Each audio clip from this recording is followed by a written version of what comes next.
Républicains, Citoyens, Écologistes et Kanaki, et pour 5 minutes.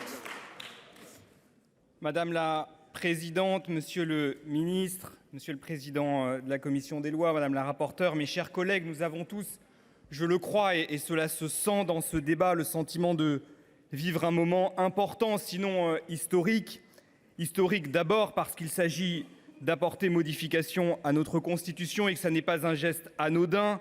Important, historique, parce que cette modification, et cela a été dit précédemment, fait écho au combat mené par des millions de femmes à travers le monde depuis des siècles pour conquérir le droit à disposer librement de leur corps.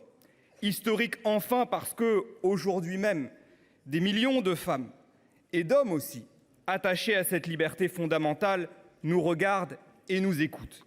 Car de quoi s'agit-il ? De faire du droit à l'avortement une liberté garantie pour toutes les femmes qui vivent sur notre sol. C'est un combat que notre groupe, et je le dis en ayant en face de moi Laurence Cohen, c'est un combat que notre groupe a porté depuis de très nombreuses années, puisque dès 2017, nous avions proposé par une proposition de loi constitutionnelle que l'IVG puisse être constitutionnalisée. Et aujourd'hui, avec ce projet de loi constitutionnel, nous avons la possibilité d'inscrire le droit à l'avortement dans notre Constitution. Le souhait de notre groupe, c'est que ce texte puisse être voté dans les mêmes termes qu'à l'Assemblée nationale.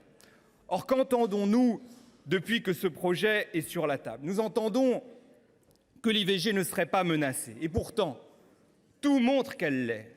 Elle l'est d'abord en France, parce que des forces rétrogrades n'ont pas renoncé à le remettre en cause, parce que des forces médiatiques s'organisent pour le contester. Et je pense, moi aussi, aux propos monstrueux qui ont été entendus sur une chaîne d'information en continu, ou plus exactement de désinformation en continu, visant à nous faire croire que l'IVG serait la première cause de mortalité dans le monde.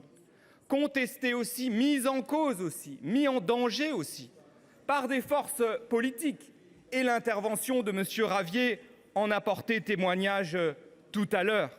Et d'ailleurs, il y avait quand même, je le dis, quelque chose de répugnant à entendre M. Ravier, au vu de son identité politique, s'abriter derrière la figure de Simone Veil, quand même. Et donc, oui, l'IVG est menacée en France, elle est menacée en Europe, menacée en Pologne, elle est menacée aux États-Unis où 14 États interdisent aujourd'hui l'IVG. Qui peut par conséquent affirmer que l'IVG ne serait pas menacée ? Qu'entendons-nous par ailleurs ? Nous entendons que notre Constitution n'aurait pas vocation à être un catalogue de droits sociaux. Il y a là une conception de la Constitution que nous ne partageons pas. Une conception, au fond, qui vise à nous faire croire que la Constitution serait un objet juridique froid qui se limiterait à l'organisation des pouvoirs politiques. Comment expliquer alors que ceux-là même qui développent cet argument ne sont pas avares en propositions de loi constitutionnelle qui n'ont rien à voir avec la stricte organisation des pouvoirs ? C'est vrai du côté de la gauche, mais c'est vrai aussi du côté de la droite. Vous n'êtes pas avares en propositions de loi constitutionnelle. Et c'est parfaitement légitime, mais y compris quand vous proposez d'inscrire les racines judéo-chrétiennes de la France dans la Constitution. Ça n'a rien à voir avec l'organisation de nos institutions. Et pourtant, vous l'avez proposé, et je passe sur les propositions que vous avez faites, y compris sur les enjeux liés à l'immigration. Et au fond, je me dis qu'il ne faudrait pas qu'on ait la main plus tremblante quand il s'agit d'ajouter des droits dans notre Constitution que lorsqu'il s'agit d'en retrancher. Et la réalité, c'est qu'aucun des arguments qui sont avancés pour rejeter ce projet de loi ou pour l'amender, ce qui revient à le retarder, n'est valable. La réalité, c'est que nous avons la possibilité, par notre vote, de franchir un grand pas et d'accrocher ensemble une belle victoire. Une belle victoire pour les femmes qui vivent en France, parce que ce droit fondamental sera ainsi protégé. Une belle victoire pour toutes les femmes à travers le monde, les femmes qui se battent pour que ce droit soit garanti dans leur pays.